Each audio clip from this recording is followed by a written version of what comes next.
मैं कौन सा गीत सुनाऊं, क्या गाऊं जो। दोस्तों, बॉलीवुड की ड्रीम गर्ल हेमा मालिनी ने खुलासा किया है कि उन्होंने अभिनेता धर्मेंद्र से ही शादी क्यों की थी। इसका कारण जानकर आप भी सोच में पड़ जाएंगे कि धर्मेंद्र जैसा शरीफ सा दिखने वाला इंसान आखिर इतना गंदा काम कैसे कर सकता है। लेकिन राज खोलने से पहले अगर आपको भी धर्मेंद्र और हेमा मालिनी की जोड़ी अच्छी लगती है तो कृपया इस वीडियो को लाइक जरूर कर दें। आमतौर पर हमारे देश में कुंवारे लड़कों और कुंवारी लड़कियों की शादी का रिवाज है, लेकिन बॉलीवुड की हस्तियों ने इस ट्रेंड को तोड़ने का पूरा प्रयास किया है।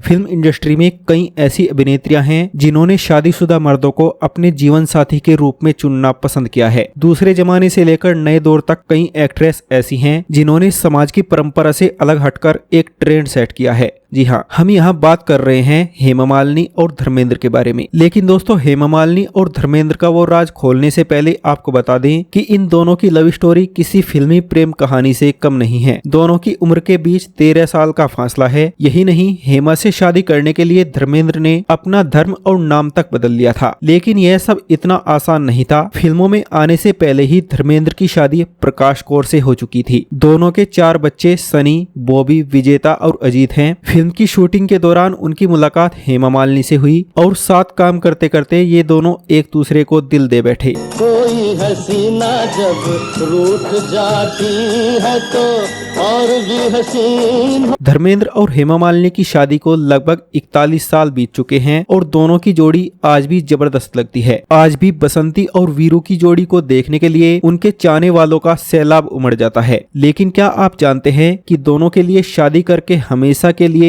एक दूसरे का होना आसान था? आपको बता दें कि 70 के दशक में हेमा को 3 सुपरस्टार ने शादी के लिए प्रपोज किया था। उनकी शादी जितेंद्र के साथ होनी थी, लेकिन आखिर में उन्होंने धर्मेंद्र को जीवन साथी के रूप में चुना।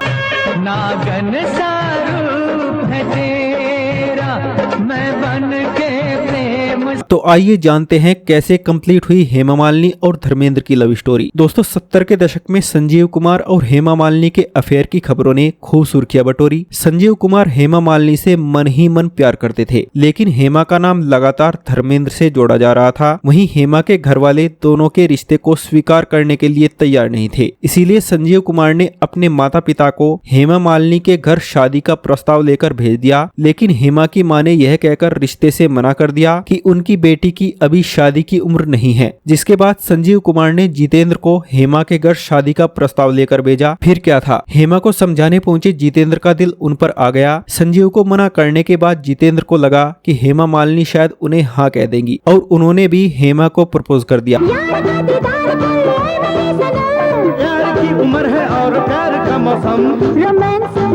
उनके प्रस्ताव के बाद अब हेमा असमंजस में पड़ गई। इस बीच हेमा मालिनी की नजदीकियां धर्मेंद्र के साथ बढ़ने लगी थी। धर्मेंद्र पहले से ही शादीशुदा थे। ऐसे में हेमा मालिनी को समझ नहीं आ रहा था कि वो क्या फैसला ले। फिर फिल्म दुल्हन की शूटिंग के दौरान जितेंद्र और हेमा ने साथ में काफी अच्छा समय बिताया। शूटिंग खत्म होने के बाद जितेंद्र अपने माता पिता को लेकर हेमा के घर पहुंच गए। दोनों के घर वाले बात ही कर रहे थे कि तभी धर्मेंद्र का फोन आया और उन्होंने हेमा पर गुस्सा निकालते हुए कहा कि वो कोई भी फैसला लेने से पहले उनसे मिल ले। हेमा को परेशान देख जितेंद्र ने सोचा कि कहीं वो अपना फैसला बदल न ले, इसीलिए उन्होंने उसी दिन मंदिर में जाकर शादी करने का फैसला किया। हेमा इस बारे में सोच ही रही थी कि जितेंद्र की गर्लफ्रेंड शोभा का फोन आया। बस फिर क्या था, इस फोन के बाद जितेंद्र से उनका रिश्ता खत्म हो गया और जितेंद्र ने अपनी गर्लफ्रेंड शोभा से शादी कर ली। अभी हेमा और धर्मेंद्र की प्रेम कहानी अधूरी ही थी, तो वहीं हेमा के पिता को ये रिश्ता बिल्कुल भी मंजूर नहीं था। धर्मेंद्र का शादीशुदा होना उनके रिश्ते की बाधा बन रहा था और अब दोनों खुलकर मीडिया के सामने रिश्ते को कबूलने लगे थे। वहीं धर्मेंद्र अपनी पत्नी प्रकाश कौर के बारे में कभी कोई बात नहीं करते थे। हेमा के शादी से पहले ही धर्मेंद्र के 4 बच्चे थे। ऐसे में प्रकाश कौर धर्मेंद्र को तलाक देने को तैयार नहीं थी। आखिरकार हेमा और धर्मेंद्र ने वो फैसला ले ही लिया जो वो कभी भी नहीं लेना चाहते थे और दोनों ने इस्लाम धर्म कबूल कर शादी करने का फैसला किया। फिर दोनों ने चुपचाप निकाह कर लिया। हालांकि बाद में धर्मेंद्र ने ऐसा करने से इनकार किया था। तो दोस्तों, आपको क्या लगता है कि क्या धर्मेंद्र का अपनी पत्नी प्रकाश कौर को छोड़कर हेमा मालिनी से शादी करना सही था? हमें कमेंट करके जरूर बताएं और ऐसी ही नई नई वीडियो देखने के लिए हमारे इस चैनल को अभी सब्सक्राइब कर लें।